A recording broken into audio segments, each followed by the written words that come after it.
Rolling and the sound is speeding.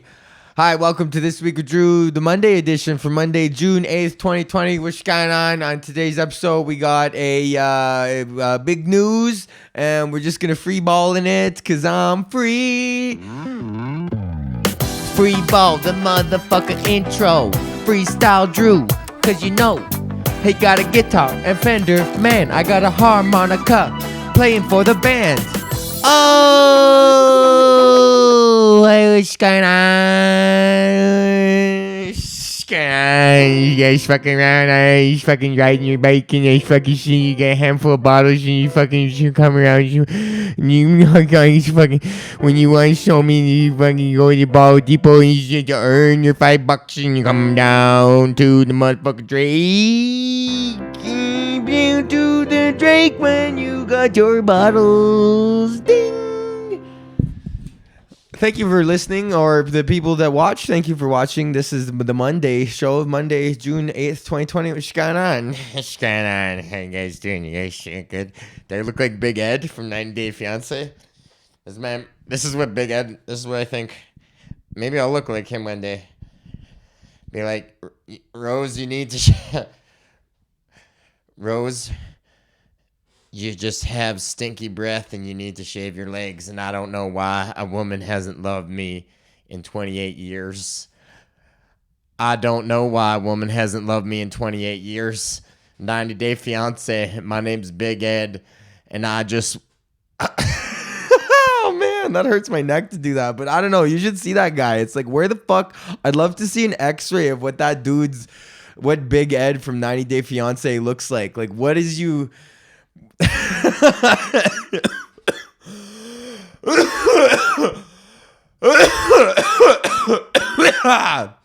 Now's the perfect time to say hello to our sponsor, kingtutscannabis.com. Right now, you can use the promo code DREW and get 10% off your order.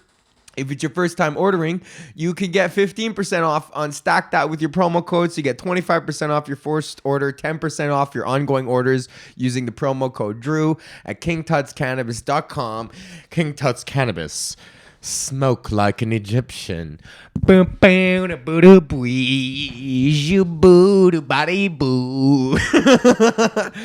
miss that, man. You know what I love? Like, I miss, like...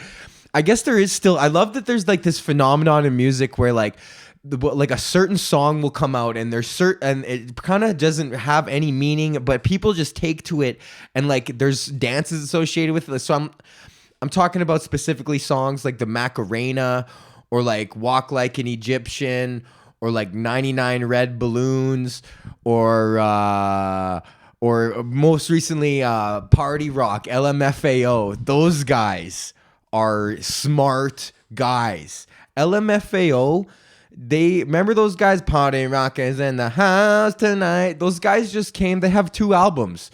They I don't know if you know this about LMFAO, but they have 2 albums, Party Rock, and then their second album is Sorry for Party Rocking.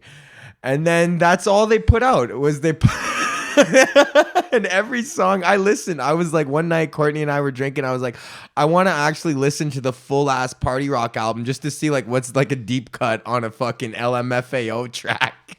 And to name yourself after like internet slang, like everything about it is marketing genius though. Those guys, nobody writes that music from their heart. Like, I work out, wiggle, wiggle, wiggle, wiggle, wiggle, yeah. Like, nobody, that's not the song that's quoting your heart. That's not like Bob Dylan, like, hey, Mr. Tambourine Man. Like, that's a guy, like, you know, Bob Dylan singing about, oh, what a Guthrie. Like, he's singing about shit, like, you know, and like those guys are just like wiggle, wiggle, wiggle, wiggle. Every time I walk through the club and you're looking at me. But that's the thing, is that they understand that there's this sort of like basic human instinct to just like music like that, and we like it from when we're children, man. The itsy bitsy spider went up the water spout. That's why children's music is always like like they need like that sort of like catchy. Fucking Macklemore did it too. Bump with fucking Thrift Shop. What's your name? Billie Eilish just did that. Fuck boo nanny nanny boo nanny nanny boo nanny. I'm a bad guy. on. Like there's nothing there's no artistic merit there, but you're able to tap into this sort of like intrinsic feeling that we get with behind songs like that, like the Maca 1, Maca 2, Maca 3, Macarena. Hey, Macarena, hiya. Fucking people like everybody was kung fu fighting. People fucking just like that shit, man. So LMFAO came in, and I swear to God, these guys knew what the fuck they were doing. They grew their hair out. They put all their shit on. They fucking went to the studio and they planned it out. That's how they sold it to the fucking record companies. These guys were already in the fucking music industry, man. I don't know too much about these guys. I looked a little bit at their Wikipedia page. Actually, let's fucking go deep into their Wikipedia page here, and then we'll do the big news. Okay, fucking LMFAO, electronic duo. And apparently they're related too. Red Foo and nephew Sky Blue. So there's this guy named Red Foo, and then he decided that his nephew Sky Blue. Okay, who the fuck is this guy actually though? Stefan Kendall Gordy. So Stefan Gordy. But they released 2 albums solo. Yes, he's the youngest son of Barry Gordy Jr., the founder of Motown Records. So these like this fucking guy already grew up. His dad owned Motown Records. So this guy's one of the most successful fucking record producers of all time. And he just grew up in the fucking system. And then he had his nephew too. And then who the fuck is that? Skylar. Oh my God. See, yeah, and then 1986, this guy was born. And then the other guy, the fucking Red Foo, was born in 1975. So yeah, so his nephew just came to him, was just like, yo, listen, like, I got an idea for this. Like, you're my uncle. Let's just be, let's just be so whack. Yeah, man, party rock anthem. And these guys just fucking... They were fucking around with Steve Aoki and Adam Goldstein, and they fucking just... Red Foo's best friend was will.i.am. Like, these guys were already in the industry, so they just fucking... that's how they sold it. They're like, we're just gonna be these two fucking weird-looking guys, and we're just gonna have these songs that are just fucking da da da da da da da da da da da da. Put the turkey in the oven. You know that same old fucking where and let the beat drop. You know, all that fucking stupid ass music. That stupid ass club music. But good for fucking them. I'm down with that, man. If you can fucking tap into that and sell McDonald's cheeseburgers, like if you make the decision to sell cheeseburgers, you got the option. Are you gonna fucking take nice 80-20 fucking AAA chuck and ground that up and fucking put that and treat it nicely and put it on a grill? Or are you gonna fucking get your little sawdust patties and you're gonna squeeze them flat and you're gonna put them in the microwave in the steam tray and you're gonna just sell them for $1 and you're gonna crank out 10,000 of those cocksuckers? Or are you gonna sell a fucking artisanal hamburger for $17 and you're gonna put a fried egg on there with some fucking aioli and some microgreens? That's your fucking decision as to what hamburger that you're gonna sell, man. And that's what we all have to decide, man. So I kind of like to have I kind of feel like my product is a artisanal burger disguised as a fucking cheap hamburger. It's not artisanal fucking burger. I ain't no wordsmith, I'll tell you that much. But I do feel like there is a little bit of intention with the movements that I make. Albeit chaotic on the surface, I do feel that there is intention there, and that's what I feel is the difference maker between the fucking McDonald's and then the fucking Big Head Burger.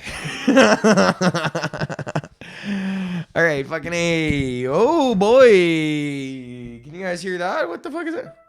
Oh, what the fuck is that? Whoa.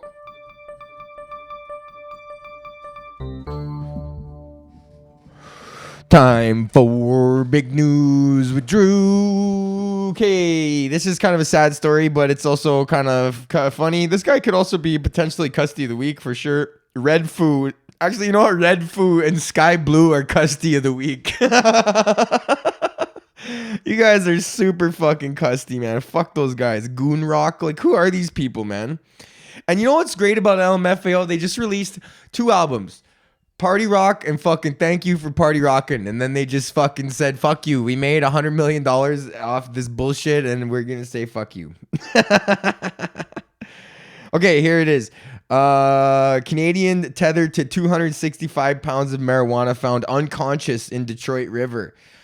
That's fucking crazy. An unconscious Canadian man was discovered in the Detroit River with 265 pounds of suspected marijuana connected to him with a tow strap. So this guy, the capture by Border Patrol agents occurred on June 5 near a small island known as Celerin Island.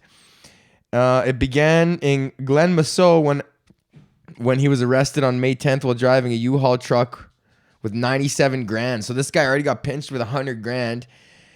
And he told authorities he used a fucking submarine to do it before. What? He had agreed to stay at a hotel while the investigation continues, but federal agents said he disappeared on May 2nd, 22nd, leaving behind 5 phones. This guy is definitely custody of the week. Who the fuck? He reemerged on June 5th when Border Patrol agents pursuing a boat discovered him in the river with packages of marijuana tethered to him. This dude is committed to the cause, man. He doesn't even know the weed's legal. You don't need to be... You know, you can just grow it, bro. Oh my God, man. This is fucking crazy. So this guy is a crazy drug smuggler and he's just so committed to the cause that he just strapped himself like Jack LaLanne pulling boats on his 97th birthday just to prove that he fucking still can. Well handcuffed, Jack LaLanne. You remember fucking Jack LaLanne? He's that fitness guy. He's an old ass fitness guy. And then I remember he did some shit for his like 90th birthday. They handcuffed him and then he tied a bunch of boats to him and then he swam and he tugged all the boats just to be like, I'm Jack LaLanne, motherfucker. I never smoked once. So this guy gets pinched with $100 grand and then they put him on bail and then he dips just to go sell more weed. That's crazy. Good for him. What would be a late night joke about this? What would be a late night joke about this guy? Canadian man tethered to 265 pounds of marijuana found unconscious in Detroit. So what about another country? Let's pick another country like France. What about a French man tethered to fucking 200 pounds of cheese found unconscious? There's a guy from France who was swimming with a bunch of cheese, or maybe an Italian had some fucking cheese or something, some kind of late night joke like that. I don't know. Working on that muscle, guys. It's weak, but it's getting stronger. And I finished Ozark. That was all I wanted to say after that. And then I fucking finished Ozark. So yeah, fucking A. That's it. I'm gonna go fucking make cookies now.